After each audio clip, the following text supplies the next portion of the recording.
আমি শুরু করছি মহান প্রভুর নামে, যিনি পরম করুণাময় অসীম দয়ালু। সুফি মানিক বিডি ইউটিউব চ্যানেলে আপনাদের সকলকে স্বাগতম। আমি সুফি মোহাম্মদ মানিক হোসেন আছি আপনাদের সাথে। আজকে একটা গুরুত্বপূর্ণ টপিক আলোচনা করতে যাচ্ছি, আর তা হলো সরাবান তহুরা। এই সরাবান তহুরার সঠিক পরিচয়। সরাবান তহুরা বস্তুটা আসলে কি, এটা কিভাবে সংগ্রহ করতে হয়,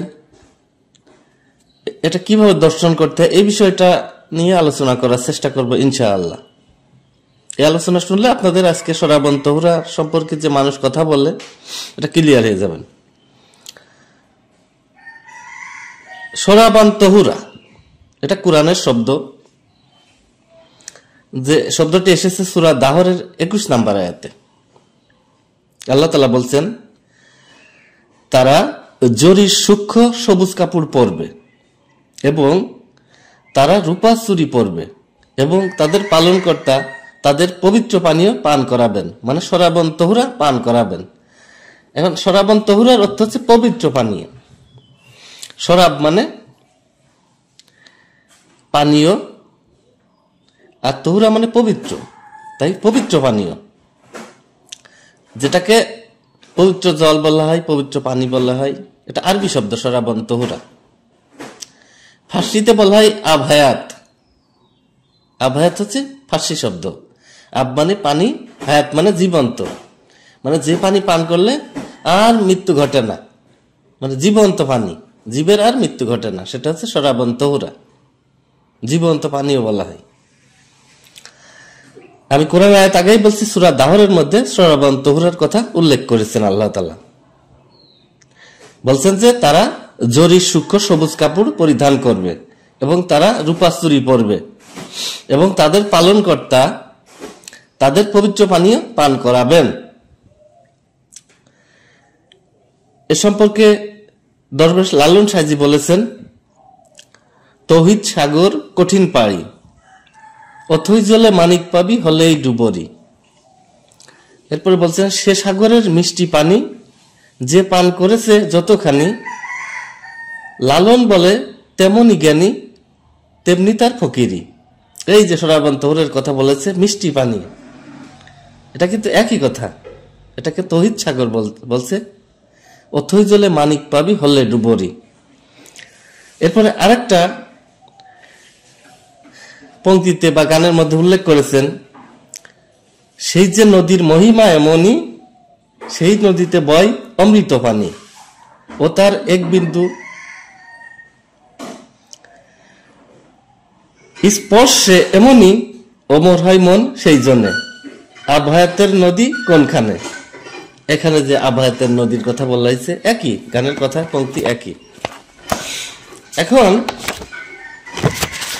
এই যে আবহায়াতের কথা আমরা সমাজে শুনি, আবহায়াত যেটা ফার্সি, যেটাকে বলা হয়েছে সরাবান তহুরা। সরাবান তহুরা পবিত্র পানীয়, যেটা পান করলে জীবের মরণ ঘটে না। এখন এ সম্পর্কে একটি গল্প আছে। বাদশাহ সিকান্দার তার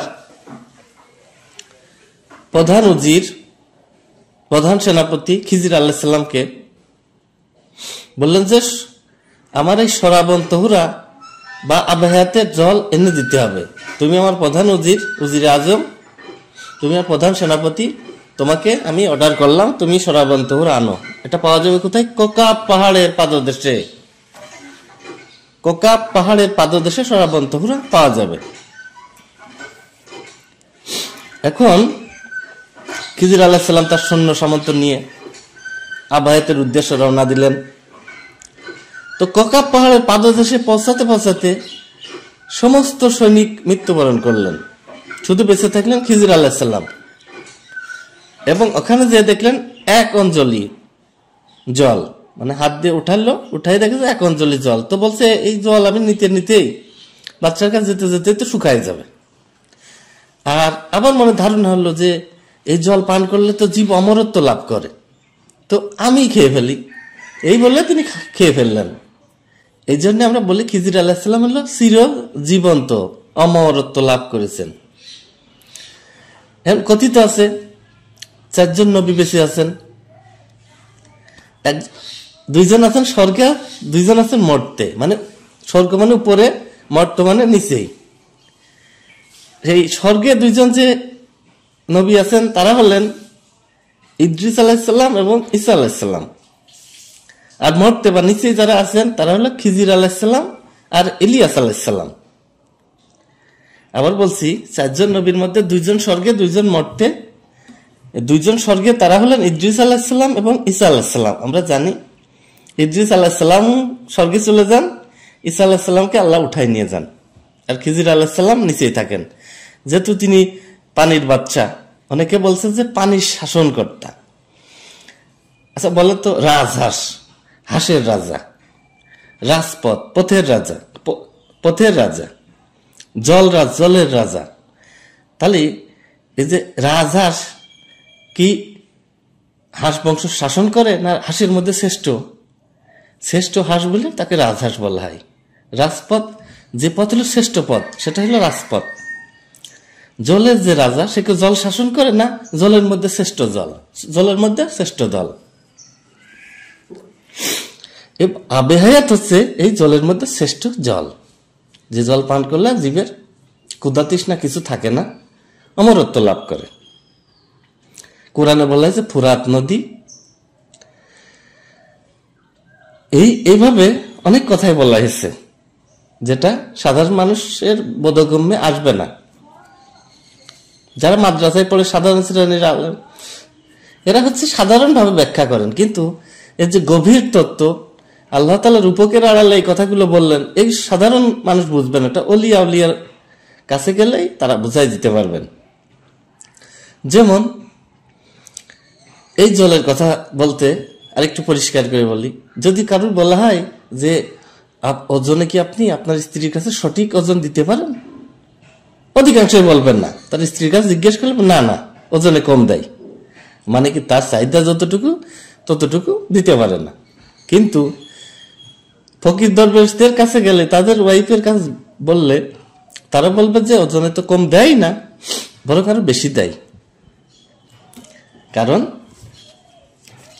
তারা আবে হায়াতের পানি এইভাবে পান করেছেন, তাদের আর টলে না, তাদের দেহটা এইভাবে সুসংগঠিত হয়ে গেছে।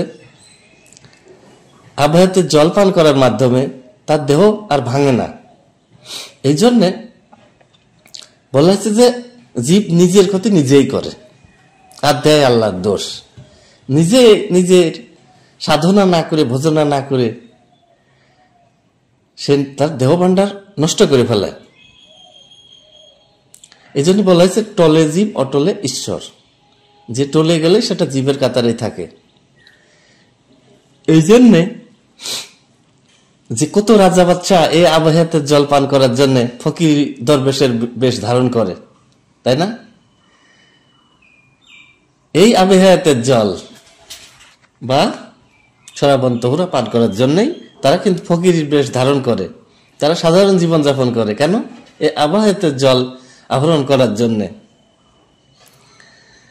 অমৃত সুধা কিভাবে পান করা যায় আহরণ করে তারা। যদি এক অঞ্জলি আহরণ করতে পারে, তারা ক্ষুধা তৃষ্ণা থাকে না। তো আশা করি আপনারা যে কথাগুলো বললাম মোটামুটি বুঝতে পেরেছেন। এর আরো গভীর তত্ত্ব রয়েছে যেগুলো এর বাইরে আর বলা সম্ভব না ভিডিওর মধ্যে, কারণ এখানে সাধারণ, অসাধারণ, মধ্যম শ্রেণীর, সব শ্রেণীর মানুষ এই কথাগুলো শুনে থাকে। তাই যারা সাধারণ তারা মানে উচ্চ শ্রেণীর কথা বুঝতে পারবে না। যেমন হাই স্কুলের যারা পড়াশোনা করে, ইউনিভার্সিটির পড়া ঠিক মতো বুঝতে পারবে না। এই জন্যে মানে যারা বুঝতে পারবে সবার জন্যই যে কথাগুলো বলা উচিত ওইভাবে বলা হয়। তো আরো যদি গভীর কিছু জানার বাকি থাকে, আপনারা অবশ্যই ফোন করবেন, কমেন্টস করবেন, তাহলে আশা করি আপনাদের কমেন্টসের আনসার দেওয়ার চেষ্টা করব। অথবা যদি হোয়াটসঅ্যাপ নাম্বার দেওয়া আছে, তারা যদি আরো কিছু জানার থাকে অবশ্যই ফোন করবেন, আমি অ্যান্সার দেওয়ার চেষ্টা করব ইনশাআল্লাহ। তো আজ আর নয়, আপনাদের সকলকে অসংখ্য অসংখ্য ধন্যবাদ।